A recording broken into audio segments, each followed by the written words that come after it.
In this video, we're going to look at how you can use practical methods to determine whether a substance is ionically bonded or covalently bonded. We have learnt about the way in which covalent bonds and ionic bonds affect the properties of the substances. So I have 4 substances here. I have potassium iodide, sodium chloride, copper sulfate and sugar.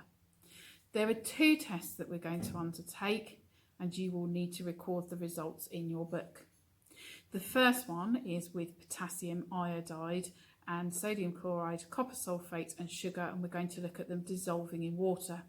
So I'm going to take each substance and place several spatulas full into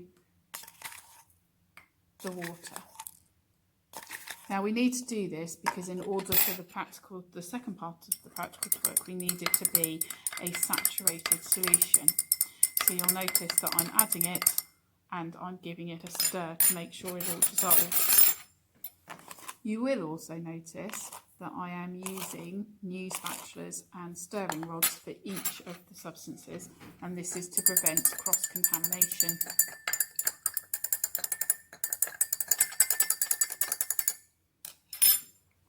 Now, as you can see so far, the 2 substances that we've looked at, the potassium iodide and the sodium chloride, have dissolved in the water. I'm now adding the sugar.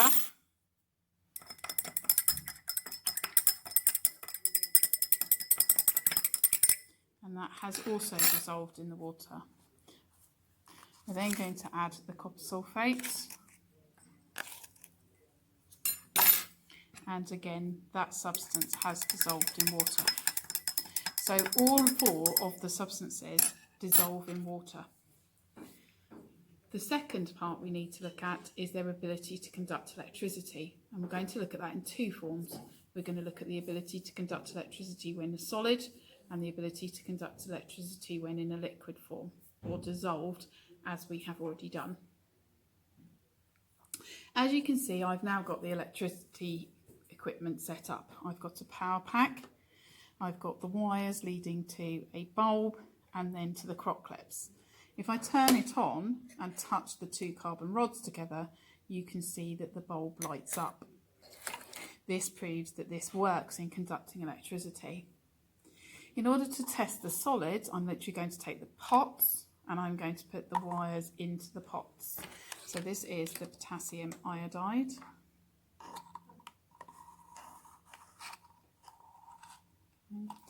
Now that hasn't lit up. It lit up as I touched the wires together, but it doesn't light as you do it. I'm then going to try the sodium chloride, which again does not conduct as a solid.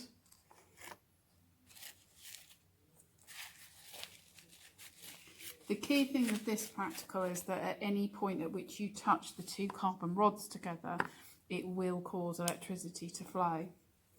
The sugar.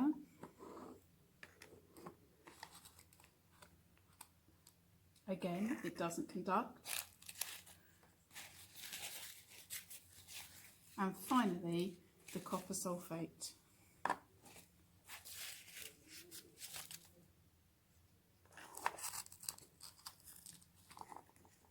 So none of them conduct electricity when they are in a solid form. We're now going to move on and look at the liquid forms or the dissolved forms and see if they conduct electricity.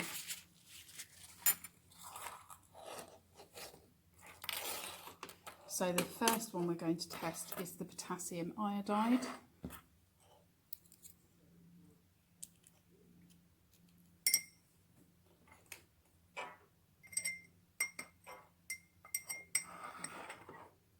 And as you can see there, it lights the bulb up, it conducts electricity. I'm then going to go into the sodium chloride. Again, you've got a good conductance, the light bulb lights up. The copper sulfate doesn't light up. And finally the sugar.